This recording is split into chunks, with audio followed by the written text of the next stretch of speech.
इस वक्त की बड़ी खबर, कर्नाटक में कांग्रेस की सरकार बनने जा रही है। 223 सीटों के नतीजे और रुझान दोनों मिलाकर आपको दिखा रहे हैं। 116 सीटों पर कांग्रेस आगे, बीजेपी तीसरे नंबर पर 36 सीटों के साथ, जेडीएस दूसरे नंबर पर 42 सीटों के साथ, केजेपी 10 सीटों के साथ और अन्य उनके खाते में, उनकी झोली में 19 सीट जाती हुई। और कर्नाटक में कांग्रेस की सरकार बनेगी, यह तय हो गया है, लेकिन मुख्यमंत्री कौन होगा ये अभी तक तय नहीं है। हम लगातार कोशिश भी कर रहे हैं, लेकिन कोई पत्ते खोलने को तैयार नहीं है। और अब जबकि ज्यादातर सीटों के रुझान साफ हो गए हैं, कांग्रेस के वरिष्ठ नेता जनार्दन द्विवेदी से खास बात की मेरे सहयोगी नीरज गुप्ता ने।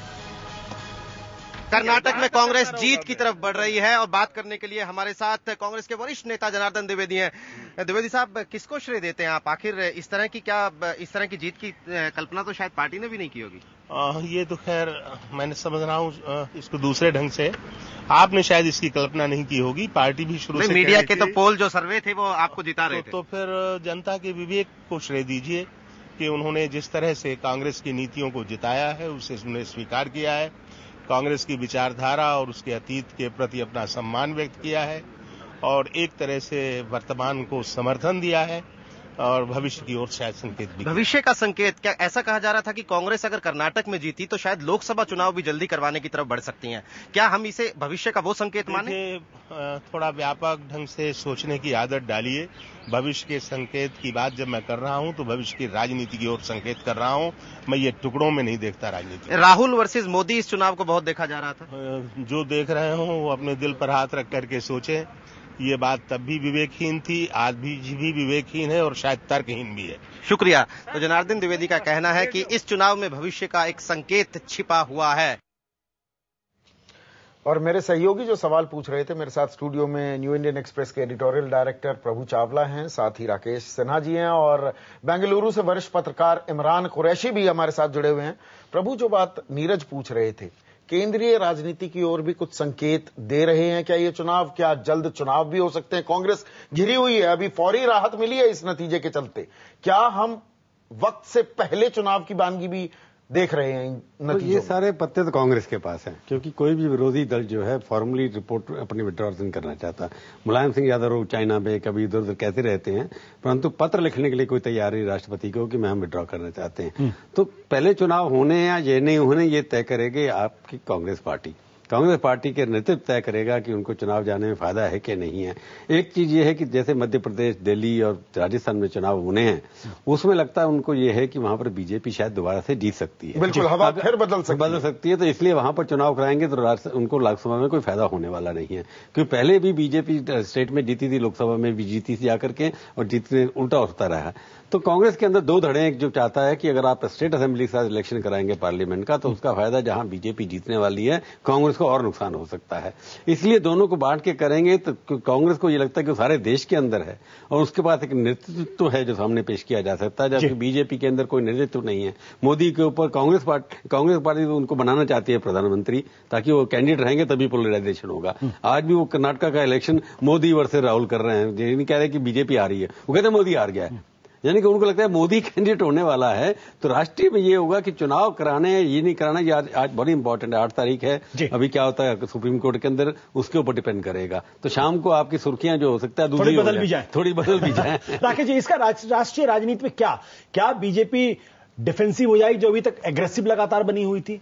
देखिए, मुझे लगता है कि भारतीय जनता पार्टी की इस चुनाव के बारे में जो एक आकलन था, वो मान कर चले थे हम चुनाव हारेंगे और सीटें 55 आएंगी कि 40 आएंगी। इस बीच में भारतीय जनता पार्टी के नेतृत्व का अलग अलग आकलन था, लेकिन जो राष्ट्रीय नेतृत्व था वो 40 से 50 सीटें मानकर चल रही थी। इसलिए पार्टी पर इसका मनोवैज्ञानिक असर नहीं होगा। तीसरे नंबर पर आए, दूसरे पर नहीं। वो चौथे नंबर पर भी आती तो मनोवैज्ञानिक असर नहीं पड़ता, क्योंकि पार्टी ने कर्नाटक में एक लॉन्ग टर्म पर्सपेक्टिव अपनाया है कि जो हमसे गलती हुई है, चाहे केंद्र के द्वारा गलती हुई, मान रहे थे कि हार रहे हैं, हमें कर्नाटक ठीक करना। और मुझे लगता है संघ का भी दबाव था कि कर्नाटक में जिस तरह से धन की राजनीति और व्यक्तिवाद की राजनीति चल रही थी और केंद्र का गलत हस्तक्षेप था, तीनों को ठीक करने की संघ की कोई हिदायत थी अप्रत्यक्ष रूप से।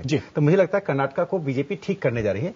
मुझे लगता है कि कौन सी बीजेपी ठीक करेगी? जिन्होंने कर्नाटका जो बैठे हैं दिल्ली के अंदर, कौन सी बीजेपी ठीक करेगी? पेशेंट डिजीज और मेडिसिन तीनों अभी एक ही है, उसी में पार्टी को काम चलाना है। लेकिन मैं जो कह रहा हूं कि केंद्र की राजनीति में बीजेपी अधिक जुझारू बनकर उभरना चाहिए और संसद के कॉरिडोर से बाहर निकलकर सड़क की राजनीति जब भारतीय जनता पार्टी करेगी, जो बोफर्स के समय में किया था, वही इसकी सफलता का एकमात्र राज हो। बिल्कुल, हम आपको सीधे ले चलेंगे प्रभंजन वर्मा के पास, जो इस वक्त हमारे साथ बेंगलुरु से जुड़े हुए। प्रभंजन, जो हालात वहां पे नजर आ रहे, क्या कहीं कुछ सुगबुगाहट नजर आ रही कि भाई मुख्यमंत्री पद की दौड़ के लेके कहीं कुछ थोड़ी बहुत सुगबुगाहट कि भाई किसी ने अपना दावा पेश किया हो, किसी ने कुछ लामबंदी शुरू की हो, कहीं किसी तरीके की अनईजीनेस महसूस की जा रही है वहां पे इस वक्त? बिल्कुल आशुतोष, मुख्यमंत्री पद को लेकर कांग्रेस के अंदर मैं कहूंगा कि चुनाव जब चल रहे थे उसी वक्त से दावेदारी पेश हो रही थी। अभी भी कई दावेदार हैं, लेकिन इस समय जो सिचुएशन उभर कर आ रहा है, सिद्धारमैया एक प्रबल दावेदार के रूप में उभर रहे हैं। न उन्होंने अपने एम्फेटिकली सीट जीती है, बल्कि कांग्रेस के अंदर कई एमएलए के बीच में उनकी अच्छी पैठ है।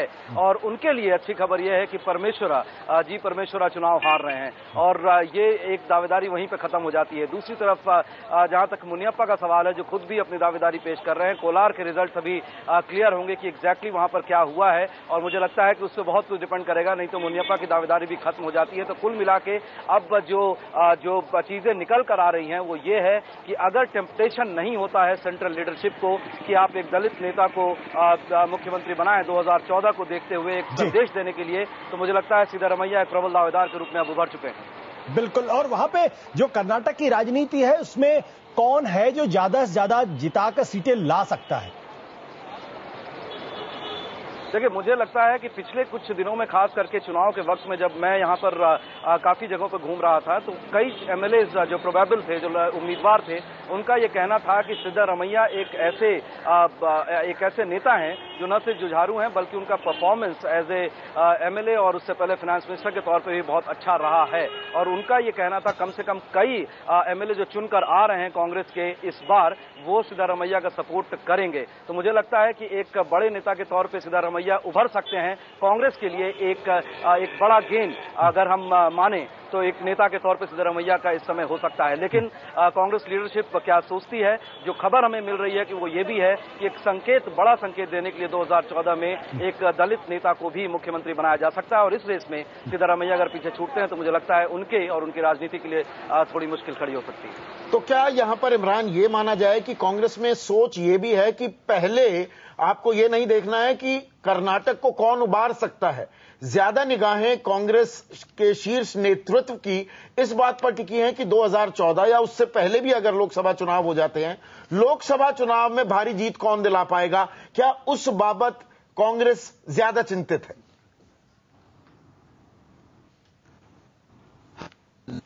के 2014 में इलेक्शन है, मगर ये जीत आराम से नहीं आएगी। आप ये इस परफॉर्मेंस के बाद, ऐसे परफॉर्मेंस के बाद, जब कांग्रेस को आना था 135 या 140 या 150 भी आ सकती थी, 50 सीट भी आ सकते थे, वो उस मगर मतलब कि वो एंटी बीजेपी के खिलाफ जो एंटी इनके थी, वो उसको पॉजिटिव अपनी तरफ वो पलटाए नहीं।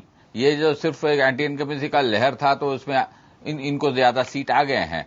मगर ये पहला पॉइंट ये होगा कि कांग्रेस को पहले जो अब माफ करिएगा इमरान, आपकी आवाज यहां तक साफ नहीं आ रही, लेकिन आपकी चर्चा को आगे बढ़ाएंगे जब से हमारा कनेक्शन आपसे स्पष्ट रूप से। बट प्रभु, लेकिन एक सवाल इस बात को लेकर, जो तटीय इलाका था कर्नाटक के, जहां पे ये कहा गया कि आरएसएस ने बहुत काम किया, वहां पे चर्चेस पे हमले भी हुए और दूसरे और तरीके हुए, वहां पे बीजेपी बुरी तरीके से साफ हो गई। तो क्या ये संकेत भी है बीजेपी को लेके, या संघ परिवार को संकेत इसको लेके? आप एक मैंगलोर क्यों ले रहे हैं? आप तटीय को छोड़कर बाकी बैंगलोर भी देखिए ना, वहां भी हारी है। इसका मतलब अर्बन वोटर जो हमेशा बीजेपी के साथ माना जाता था, अर्बन वोटर आप कह सकते हैं कि जैसे वहां पर कम्युनल वायलेंस हुए, पब्स के ऊपर हमले हुए, यंग लोग जो है खफा हो गए कि इस तरह की बीजेपी हमारे को नहीं चाहिए, उसका असर भी हो सकता है कॉन्ट्रीब्यूशन। ओवरऑल जो है कि अर्बन इलाके के अंदर बीजेपी को रिजेक्ट करना, जो पहले शास्त्री जी भी कह रहे थे कि करप्शन एक इश्यू, एक माहौल बहुत माइंड के अंदर होते हैं करप्ट लोग हैं, ये संकीर्ण प्रवृत्ति के लोग हैं, इन सबको मिलाकर इनको चलाना नहीं आता। जो कांग्रेस की लिबरल इमेज मानी जाती है उसको लेकर के चला गया। खाली तटीय को नहीं, वहां पर काम किया आरएसएस के लोगों ने कि आरएसएस की शाखाओं का नंबर कम नहीं होगा, वहां जाने वाले लोगों का नंबर कम नहीं होगा, परंतु जो लोग उनके साथ जुड़ जाते थे वो जुड़ना शायद पसंद नहीं करते, यूथ लोग पसंद नहीं करेंगे। तो आरएसएस की वहां पर कितनी चलती थी, क्योंकि वहां पर कांग्रेस बीजेपी के, मैं पहले से कह रहा हूं कि कर्नाटक के अंदर क्योंकि एक दूध थी जो बहुत गाय दे रही थी, एक गाय थी जो बहुत दूध दे रही थी, वो दूध को देने वाले बहुत सारे लोग थे। उस चक्कर में आरएसएस के लोग भी थोड़े कमजोर पड़ गए, उसके अंदर बीजेपी के नेता भी कमजोर पड़ गए। तो वहां पर बीजेपी के अंदर एक कोएलिशन बन गया था, जी अंदर बांट हो रही थी आपस के अंदर बैठ करके। तो आपको एक बड़े परिसेंट में देखेंगे तो अर्बन वोटर ने बीजेपी को वहां पर रिजेक्ट किया है जी। हालांकि जो गया है कांग्रेस के पास, देखेंगे अगर आप बेंगलोर के आसपास या इधर उधर, जेडीएस ने थोड़ा रिटेन किया है, जेडीएस के तो नंबर ही दुगने हो गए सीटों के, 22 से लेकर के 42-43 आ गए हैं। तो जेडीएस की इंप्रूवमेंट हुआ, वो रूरल एरियाज में कुल मिलाकर हम अर्बन पूरे शहरी और कस्बाई इलाके कुल मिलाकर 90 सीटें हैं। उन 90 सीटों में बीजेपी ने महज 20 सीटें जीती हैं, जबकि कांग्रेस ने 51 सीटें। तो मेरी बात जो आगे अर्बन सीटों के अंदर जो अर्बन एक उनके साथ एलीट वोट था, क्योंकि यहाँ के नेता था, केंद्रीय नेता जितने भी हैं सारे अर्बन हैं, पर उनकी अपील वहां नहीं है। उनकी अपील जहां पर सीआईए में, फिकी में वहां तो चलती है, पर उनके वोट तो पड़ते नहीं है। इसको आगे बढ़ाएं अगर राकेश, आपको क्या लगता है, यहां तो सुपड़ा साफ हो गया कर्नाटक में, क्या इसका संकेत यह भी है कि दक्षिण भारत की राजनीति में जो थोड़े फुटप्रिंट्स बना रही थी बीजेपी, केरल में भी और उम्मीदें थी आंध्र प्रदेश से भी, वहां पर भी ये फुटप्रिंट्स अब गायब होते दिखेंगे क्या? नहीं, देखिए इस चुनाव से ये मानना कि भारतीय जनता पार्टी दक्षिण से साफ हो गई है, मैं नहीं मानता हूं। केरल में तो एक अलग प्रश्न है। केरल में संघ की शाखाएं अधिक हैं, जो प्रभु जी बोल रहे थे, शाखाएं बहुत हैं, समर्थक बहुत हैं, लेकिन वहां रिलीजियस पोलराइजेशन इतना स्ट्रांग है, क्रिश्चियन, मुस्लिम्स और हिंदूज का, वो कॉम्बिनेशन, बल्कि हिंदू वोट बैंक वहां सीपीएम को जाता है। और सीपीएम, हिंदू लहर का फायदा हमेशा सीपीएम को मिलता रहा। अच्युतानंदन का आप स्टेटमेंट देख लीजिए। कर्नाटका की जो मैं स्थिति कर रहा हूं, ये चीज वोट फॉर पनिशमेंट, इसको मैं सजा देने के लिए अर्बन वोटर ने बीजेपी को सजा दी है, कांग्रेस को पुरस्कृत नहीं किया है। स्वाभाविक है, जब सजा बीजेपी को मिलेगी, पुरस्कार कांग्रेस को मिलेगा। दूसरी, लिंगायत का रिएक्शन हुआ है। लिंगायत ने रिएक्शन में, उनको मालूम था केजीपी नहीं जीतने वाली है, तो उन्होंने इस रिएक्शन में कांग्रेस को वोट दिया है। आप कर्नाटक की राजनीति देख लीजिए, 7 लिंगायत चीफ मिनिस्टर हुए, 7 वोकालिंग चीफ मिनिस्टर हुए अब तक, और 2 ब्राह्मण चीफ मिनिस्टर हुए, 4 बैकवर्ड क्लास के चीफ मिनिस्टर अब तक हुए। अभी कर्नाटक की राजनीति में यदि लिंगायत को कांग्रेस चीफ मिनिस्टर का पद नहीं देती है, तो ये लिंगायत वोट येदियुरप्पा के पास नहीं रहेगा, पुनः भारतीय जनता पार्टी के पास जाएगा। येदियुरप्पा कोई बड़े महारथी बनकर इमर्ज करने वाले नहीं है। पर यहां पर लिंगायत वोट की आप बात कर रहे हैं, ये मैं दर्शकों को बताना जरूरी है। कुल मिलाकर 44 सीटें हैं जो लिंगायत बहुल इलाकों की सीटें हैं। 30 पर कांग्रेस जीती है, 6 पर बीजेपी या आगे बढ़त बनाई हुई है, 5 पर केजेपी, और जो ये अभी वोट शेयर आ रहा है ये थोड़ा बदलेगा, ये पूरा रिलायबल नहीं है, फिर भी बताना जरूरी है। 18% वोट लिंगायत वोट मिले हैं बीजेपी को, 15% मिले हैं केजेपी को, 15%, 48% मिले हैं कांग्रेस को। वही तो मैं कह रहा था, दोनों को मिला के कांग्रेस फिर भी मैं कह रहा हूं लिंगायत ने, चूंकि येदियुरप्पा के साथ जो हुआ, और लिंगायत में एक फीलिंग, पिछले 10 साल से लिंगायत में एक आइडेंटिटी पॉलिटिक्स बहुत स्ट्रांग हुआ है, मठ की राजनीति स्ट्रांग हुई है। उसके रिएक्शन में पहली बार पाटिल के बाद येदियुरप्पा दूसरे लिंगायत चीफ मिनिस्टर थे, और वो एक रिसरेक्शन हुआ, वो फेस जब डिफेस हुआ तो वो कांग्रेस के पास वोट गई। इसलिए 48% जो मिला है, यह 48% वोट तब तक अस्थायी नहीं रहेगा यदि वो लिंगायत चीफ मिनिस्टर नहीं देते हैं, तो कांग्रेस के लिए सुसाइडल होगा। यदि दलित चीफ मिनिस्टर नहीं देते हैं, तो राहुल गांधी ने जो कहा वो, जैसे कांग्रेस का जो फैक्शनल पॉलिटिक्स है, कर्नाटका अभी उस दौर से गुजरेगी। कांग्रेस का शासन कभी भी एक स्टेबल गवर्नमेंट नहीं रही। कांग्रेस को तो रहने दीजिए, कांग्रेस का जो होगा होगा, बीजेपी का क्या होगा? बीजेपी का तो हो गया, कोई रोड मैप दिख रहा है? कोई रोड मैप रिसरेक्ट कैसे करेगी, उबलेगी कैसे? देखिए येदियुरप्पा के साथ जो उन्होंने एक्शन लिया, येदियुरप्पा जो साइडलाइन हो गए और पार्टी ने एक मैसेज, उसके बाद लिंगायत बना ना चीफ मिनिस्टर, लिंगायत एक हटा के लिंगायत। लेकिन येदियुरप्पा को जो पार्टी का जो एक मैकेनिज्म होता है ना कि, राकेश एक बात मुझे बताइए कि आरएसएस हमेशा शुचिता के बारे में बात करता है, नैतिक निर्माण के बारे में बातचीत करता है, कर्नाटक में क्यों ऐसा असफल हो? देखिए मैं कर्नाटक में क्यों, मतलब ये आप रेड्डी ब्रदर के पास भी जाते हो, येदियुरप्पा पे उनके बेटे भ्रष्टाचार गंभीर आरोप, ये उस आदमी पे लगा जो आरएसएस की प्रयोगशाला से, शाखा से निकला, पड़ा, बढ़ा, उसके साथ ये मॉरल डिग्रेडेशन क्यों, ये नैतिक पतन क्यों है? देखिए 80 के दशक तक संघ का जो मैकेनिज्म था भारतीय जनता पार्टी जनसंघ को कंट्रोल करने का, प्रभावित करने का, वो मैकेनिज्म कमजोर पड़ा है। क्योंकि भारतीय जनता पार्टी का जिस प्रकार का ग्रोथ हुआ है, जिस प्रकार की पार्टी ने एक तरह की स्वायत्तता प्राप्त करने की कोशिश की है और पार्टी एक रूलिंग पार्टी केंद्र में राज्यों बनी है, इससे संघ भी उस पार्टी को, इस भारतीय जनता पार्टी को कैसे प्रभावित करे, कैसे ठीक करे, ये 2-4 दिनों का काम नहीं है, एक लंबे समय का काम है। इससे संघ अपने तरीके से उसको प्रभावित करेगी, लेकिन कोई चाहे कि रातों रात संघ उसको मैं संघ आप ही जानते हैं, मैं तो 25-40 साल से जानता हूं उनको। संघ के जितने भी नेता आज हैं वो सब जूनियर हैं बीजेपी कुछ नेताओं से, और बीजेपी के कई नेता अपने आप को संघ का अधिकारी मानते हैं। क्योंकि संघ के जितने भी प्रचारक जो चल रहे हैं उनकी भी वो उस तरह की प्रचार की जो रिसर्च पहले होती थी वो ज्यादा इंटरफेयर आज की पॉलिटिक्स के अंदर कर रहे हैं। कर्नाटक के अंदर अगर सेंट्रल लेवल पर देखें आप, आपके जो संगठन मंत्री है, पहले संगठन मंत्री होता जैसे भगवान होता था उनके लिए, और संगठन मंत्री एक नेता के घर के बाहर बैठे रहते 2-2 घंटे, वो मिलता नहीं है। नैतिक आभा भी कम हुई है, नैतिक आभा की। और अगर नितिन गडकरी का ही मसला है कि उन पर आरोप लगे पूर्ति और उनके बाकी कंपनीज पर, संघ उनकी साइड लेता दिखा, तो नैतिक आभा भी थोड़ी कम हुई है। कम हुई है, पर सवाल ये कि मैं बता रहा हूं कि इस वक्त व्यक्तिगत जो कनेक्शन है, कोलिशन ऑफ इंडिविजुअल बनता जा रहा है। कभी मैंने संगठन मंत्री नानाजी देशमुख संगठन मंत्री रहे, आपके पास खुशबू ठाकरे रहे, सब उनके सामने बड़े बड़े लोग खड़े हो जाते, अटल जी खड़े हो जाते थे। पर अब संगठन मंत्री जाकर के 3 संगठन मंत्री बैठ के कहते हैं कि मेरे को इसको टिकट दिलवानी है। पहले ये जो बात करें सूचना जो है, जो मॉरल स्टैंडर्ड जो सारे कम होते थे।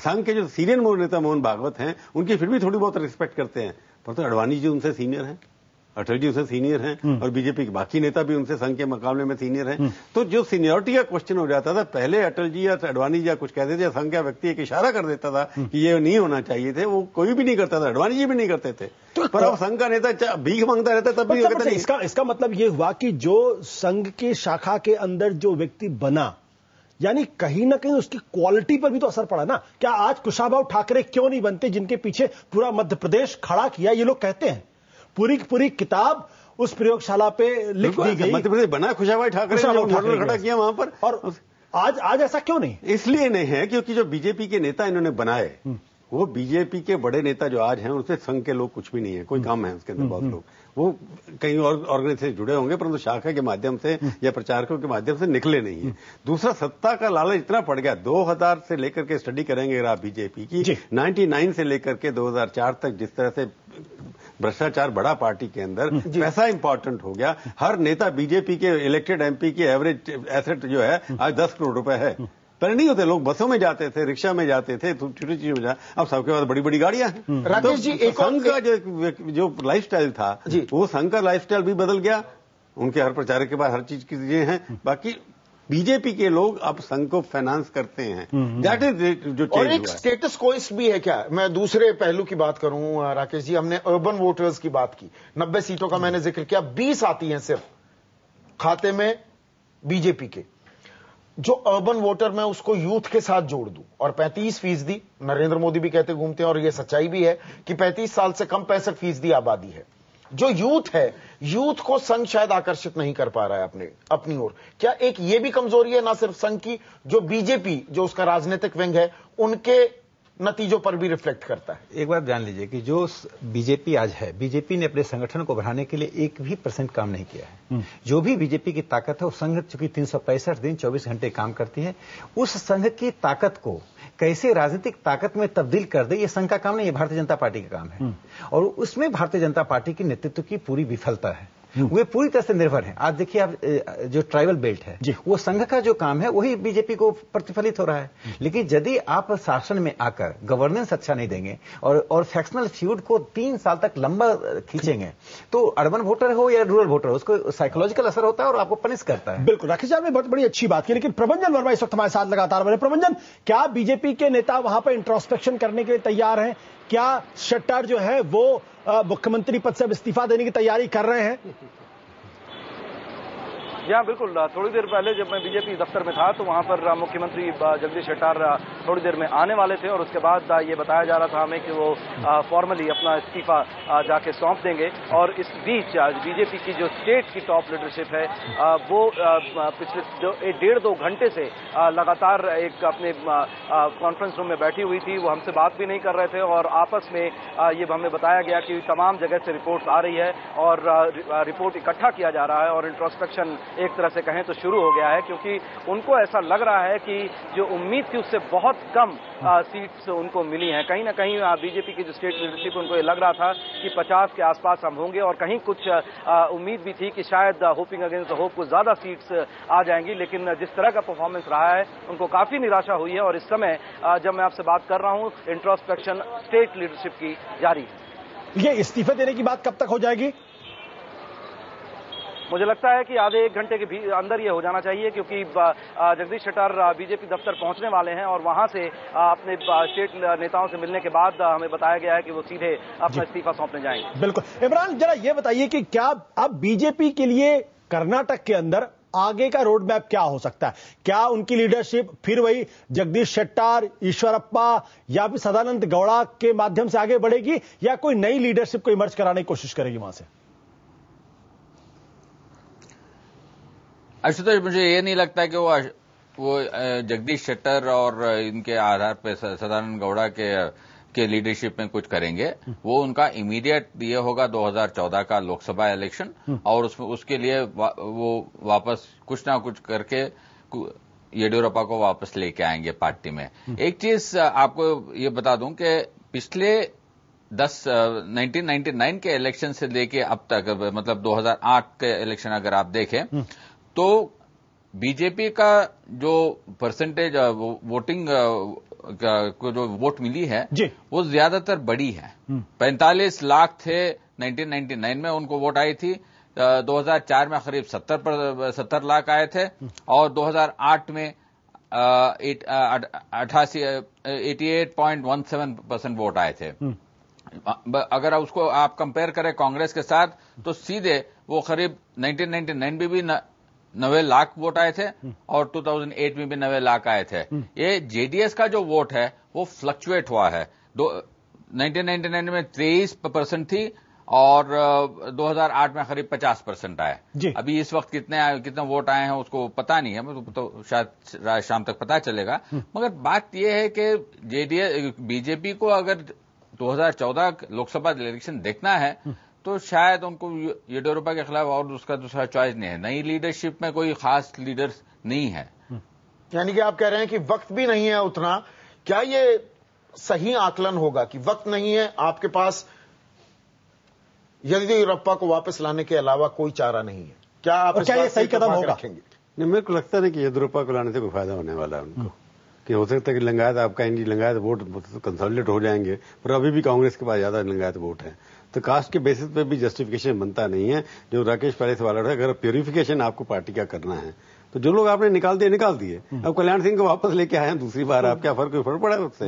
उमा भारती का थोड़ा बहुत फिर भी है क्योंकि उसके ऊपर घूमती रहती है, एक्सेप्टेबल है सब जगह, पर उन्होंने कोई वोटों के ऊपर फर्क डाला, यूपी में भेजा करके सीटें उतनी की उतनी रहेगी, कम हो गई, कम नहीं तो 52 से बल्कि 46 पे आ गई। वो 50 सीट 48 पे आई, 2 सीटें कम हुई, पर यहाँ तो आधी 1/3 रहेगी जाकर। तो मेरे को लगता नहीं कि बीजेपी को नए चेहरे लाने होंगे। नया जो उनका प्रेसिडेंट बना है, मैंने सुना जो ब्राह्मण प्रेसिडेंट बनाया प्रहलाद जोशी, उसकी इमेज अच्छी है। नए जैसे कांग्रेस पार्टी के अंदर हर 10 साल के बाद नई जनरेशन खड़ी हो जाती है, वर्किंग कमेटी वही रहती है पर फेस बदल जाते हैं उनके। यहां तो बीजेपी भी यही है कि हर जो प्रेसिडेंट रिटायर होता है पार्लियामेंट पार्टी का एक्सिक्यूटिव मेंबर हो जाता है। 12 में से 9 आदमी तो ऐसे जो रिटायर्ड अध्यक्ष हैं जो कभी चुनाव जीते नहीं है। तो यहां तो नेतृत्व बोलता नहीं है। ये जाकर के जो हारे हुए लोग हैं केंद्र सेंटर पे जाकर तो उस तरह के एक्सपेरिमेंट का वक्त है क्या? एक्सपेरिमेंट है कि बीजेपी को नए चेहरे लाने पड़ेंगे, पर उन्हें सीट भी चाहिए। सीट पर नए चेहरे को, अगर आप रिजल्ट निकालेंगे शाम तक, बीजेपी के जो सिटिंग एमएलए हैं लगभग 70-80% हार चुके होंगे और कांग्रेस की सीट में भी 50% हारे होंगे। जितने बार आपने पिछले 10 साल का स्टडी करें, 6-7 असेंबली में मैंने किया है, कम से कम 60 से 70% सिटिंग एमएलए हर पार्टी के हारते हैं। नए चेहरे हमेशा जीतते हैं। संजय गांधी ने नया एक्सपेरिमेंट किया, इंदिरा गांधी ने नया एक्सपेरिमेंट किया, राजीव गांधी ने नया एक्सपेरिमेंट किया, नरसिम्हा राव ने नहीं किया, हार गया। मनमोहन सिंह ने अब नहीं किए, सोनिया गांधी ने 2004 के अंदर 2009 के अंदर किया, दोबारा आ गई उसके बाद। तो जब तक नए चेहरे बीजेपी के अंदर, जब तक ये मठाधीश ऊपर बैठे हुए हैं, ये मठाधीश कब तक बैठे रहेंगे? अब मठाधीशों की भी बात कर लें, जिसके चलते, और आप लगातार ये मान रहे हैं, प्रभु भी मान रहे हैं कि केंद्रीय नेतृत्व, शीर्ष नेतृत्व जो है बीजेपी का, वो भी कहीं ना कहीं जिम्मेदार है। उनकी दखलंदाजी जारी रहेगी क्या कर्नाटक में? और मैं खास नाम लेकर अगर बोलना शुरू करूं, चाहे वो अरुण जेटली हो, धर्मेंद्र प्रधान सरीखा नेता जो खुद चुनाव नहीं जीत सकते पर दूसरों को चुनाव जिताने की जिम्मेदारी दे दी जाती है, या अनंत कुमार, वो 5 बार जीते हैं भाई। देखिए 5 बार जीते, पर एक इलाके तक महदूद है। नहीं, आप एक इलाके तक महदूद है। मैं अनंत कुमार को सपोर्ट नहीं कर रहा, मेरे को आप बताइए उसके बाद नेगेटिव पॉइंट क्या है? 5 बार चुनाव बैंगलोर से जीता है, उसकी मर्जी से अगर आप सीट नहीं देंगे, उसकी चलने नहीं देंगे, पिछले 8 साल के अंदर उसको आपने धोबी बना दिया यहाँ के केंद्रीय नेताओं ने। पहली बार उसको थोड़ी बहुत इंपॉर्टेंस मिल रही है। 5 बार बताइए कर्नाटक के अंदर कौन सा बीजेपी एमपी जीता है? राकेश रिस्पॉन्ड करना चाहिए। कांग्रेस का क्लोन बनकर बीजेपी सर्वाइव नहीं कर सकती है, और पिछले कुछ वर्षों से बीजेपी ने जिस प्रकार की राजनीति नकल कर रहे हैं वो कांग्रेस का क्लोन के रूप में जनता इसका स्वीकार नहीं करेगी। जो इसका पुराना चरित्र है और संघर्ष, आप देखिए 1 दशक से भारतीय जनता पार्टी ने रोड जो सड़क का संघर्ष था नहीं किया, एक भी प्रोग्राम नहीं किया जो देश भर में। आज भारतीय जनता पार्टी को एडजॉर्नमेंट मोशन से ज्यादा इंपॉर्टेंट था सभी नेता छोटे छोटे शहरों में जाएं, जेल भरो अभियान करें, जेल भरो अभियान करें, कार्यकर्ताओं को जेल भेजें और जेल भर दें, कहें कि सरकार जाओ, मध्यावधि चुनाव का डिमांड करें। एनडीए सेंट्रिक होकर जो बीजेपी ने पॉलिटिक्स शुरू किया ना, इस बीजेपी को बहुत कमजोर बना दिया है। एनडीए रहे, समर्थक दल रहे, एलाइज रहे, लेकिन भारतीय जनता पार्टी को अपना कार्यक्रम, अपना नेतृत्व और अपनी दिशा तय करनी पड़ेगी। जब आप कमजोर होंगे तो आपके एलाइज भी आपको छोड़ चले जाएंगे। और इसी बीच जो ये चुनावी नतीजे आ रहे हैं, कांग्रेस की सरकार बनती दिख रही है, तो देश के वित्त मंत्री पी चिदम्बरम ने कहा कि कर्नाटक चुनाव के नतीजे हर पार्टी के लिए एक सबक है कि अगर जनता के लिए सरकार काम नहीं करेगी तो जनता उसे गद्दी से उतार सकती है। I don't think there's any message from Karnataka to the center. I think the message to all political parties is that the people watch us very closely and very carefully. And we have to deliver. A government that does not deliver, but lives on rhetoric, is not going to be re-elected. And the government in Karnataka was such a government. So this is a lesson to whoever forms the government must deliver on the ground. बड़ा कमाल का बयान है कि जो काम नहीं करेगा उसे गद्दी से हटा दिया जाएगा। आप इशारा कर रहे हैं बीजेपी की सरकार की ओर, कर्नाटक की, क्या बाकी उंगलियां आपकी तरफ नहीं जाएंगी? बिल्कुल जाएंगी। लोग केंद्र सरकार क्या काम कर रही है? जब आप जाएंगे वहां पर, आपको बताऊं, कर्नाटक बैंगलोर के अंदर राहुल गांधी को क्राउड जरूर मिली। जब मनमोहन सिंह गए थे बैंगलोर के अंदर, एयरपोर्ट के अंदर ऊपर पौने घंटा उनको बिठाया गया, तो क्योंकि क्राउड नहीं थी सुनने के लिए। तो परसेप्शन हर जगह, अकाउंट अब तो हिसाब मांगता है आदमी कि आप अपना पैसा बताइए क्या किया आपने। केंद्र सरकार के अंदर जब वोट लेने जाएंगे लोग, तो हर स्टेट के अंदर एमपी पहले टारगेट बनेगा। मैं फिर कह रहा हूं कि केंद्रीय सरकार का इलेक्शन जो होगा वो इस बात पे नहीं हुआ कि ये केंद्र सरकार पर रेफरेंडम नहीं था, ये राज्य सरकार का चुनाव था। अब जब आप जाएंगे केंद्र सरकार के अंदर रेफरेंडम, उसके ऊपर जो आपके साथ एलाइज है उनका क्या रोल रहा है? अटल बिहारी वाजपेयी 2004 में चुनाव शायद इतनी बुरी तरह से नहीं हारते अगर वो एलाइज, उनकी एरोगेंस जो है, वेंकैया नायडू या दूसरे लोगों ने डीएमके को निकाल दिया। अटल जी की यही बात मान लेते कि भाई पहले चुनाव कराने की जरूरत नहीं है, वक्त पर ही कराते हैं। कहा उन्होंने मैं चुनाव नहीं कराऊंगा। क्यों सारे कहते रह गए, क्यों लड़ रहे हो? अभी टाइम पे करो ना चुनाव। अनाउंस हो गया 1 महीने बाद मेरे को इंटरव्यू में छपा हुआ कि हम तो चुनाव हारने वाले हैं। उनको सबसे पहले पता था, जो आदमी मिलता था सबसे।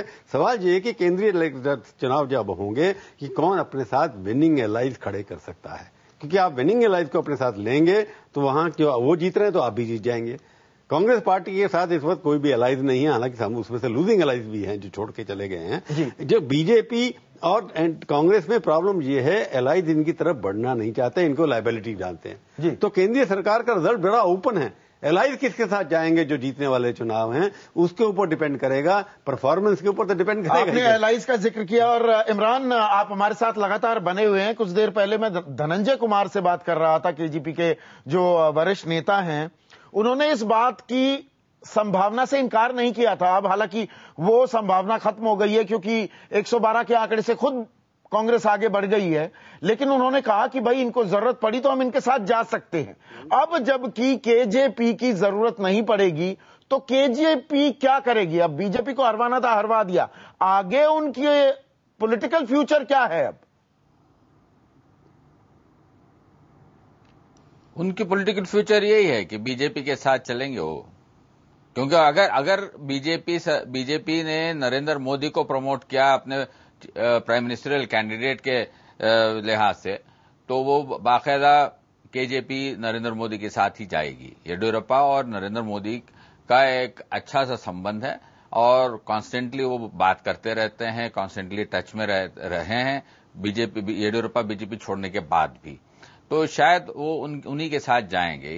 ये सोचना कि वो जेडीएस के साथ जाएंगे या कांग्रेस के साथ जाएंगे अभी इस माहौल में जहां कांग्रेस को अपने बल पे ही वो सरकार बनानी जा रही है, ये ठीक नहीं होगा। ठीक है, अगर कांग्रेस को अगर मेजॉरिटी नहीं मिलती तो येडियुरप्पा मुलायम सिंह रहते कर्नाटक के, जैसे यूपीए के लिए मुलायम सिंह है अभी, पर वो शायद मुलायम सिंह भी ना बन पाए। ऐसे में क्योंकि आप नैतिकता का लगातार तकाजा दे रहे हैं कि वो जो ह्रास हो गया था अब आपको दोबारा से पुनरुत्थान करना पड़ेगा। अगर येदियुरप्पा और नरेंद्र मोदी के मधुर संबंध है, ये कोई छिपी हुई बात नहीं है, अगर वो मिलन होने लगे, होना चाहिए क्या? आपकी फिर वो जो पूरी दुहाई जो दी जा रही है वो तो औंधे मुंह गिर जाएगी। देखिए, येदियुरप्पा से संघ परिवार या भारतीय जनता पार्टी का कोई बुनियादी झगड़ा नहीं है, वैचारिक झगड़ा नहीं है, व्यक्तिगत टकराव सिर्फ था और येदियुरप्पा की जिद थी। और पार्टी ने एक सीमा तक येदियुरप्पा की जिद मानते हुए, जो ऐसा प्रभु जी बता रहे थे, 2 मुख्यमंत्रियों को उनके चॉइस के आधार पर बनाया। अब इस सीमा के बाद कोई भी पार्टी किसी से समझौता नहीं कर सकती, उनको पार्टी से निकाला नहीं गया, वो पार्टी छोड़कर चले गए। देर और सवेरे येदियुरप्पा को रियलाइज होगा कि ये जो आइडेंटिटी पॉलिटिक्स है वो किसी नहीं, बाकी सारे, आप तो बिल्कुल साहब गोई से बात कर रहे हैं, जितने तमाम बीजेपी के नेता अभी तक आए हैं हमारे साथ ओबी पर बैठे हैं, सबका यह कहना था कि भाई देखिए, हम तो भ्रष्टाचार के खिलाफ लड़ाई लड़ रहे हैं, येदियुरप्पा को बाहर का रास्ता दिखा दिया, अब क्या आप मान जाएंगे उनकी वापसी, घर वापसी के लिए तैयार हो जाएंगे? देखिए, भ्रष्टाचार के खिलाफ जो लड़ाई थी उसमें येदियुरप्पा पर जो आरोप लगे सिद्ध होने से पहले येदियुरप्पा ने पार्टी से जो अपने को किनारा कर लिया। यदि येदियुरप्पा जिद को छोड़ देते हैं तो नैतिकता के प्रश्न पर यदि वो जिद को छोड़ देते हैं तो पार्टी में कोई ऐसा नहीं जैसे कल्याण सिंह वापस आ गए जिद को छोड़कर, उमा भारती वापस आ गए, दोनों ने नई नई पार्टियां बनाई थी। येदियुरप्पा का भी कल्याण भारतीय जनता पार्टी में ही है और वो इससे बाहर नहीं रह सकते, वो सर्वाइव नहीं कर सकते। नहीं, मैं तो पहले कहा कि उनको वापस लेने का कोई फायदा होने वाला नहीं है। सवाल यह है कि कर्नाटक कोई देश की दिशा तय करने वाला नहीं है। कर्नाटक में एक चुनाव होना था, बीजेपी को हराना, तो हरा दिया गया। उसके बाद अब येदियुरप्पा आते हैं नहीं आते हैं कि मोदी को येदियुरप्पा के साथ लेकर के चलना है तो उससे फायदा होगा, कुछ मेरे को लगता नहीं है। अभी तो लड़ाई शुरू हुई है बीजेपी में नेतृत्व की। पार्लियामेंट्री बोर्ड की मीटिंग होगी, एक दूसरे को पढ़ेंगे किसने गलती की किसने नहीं की।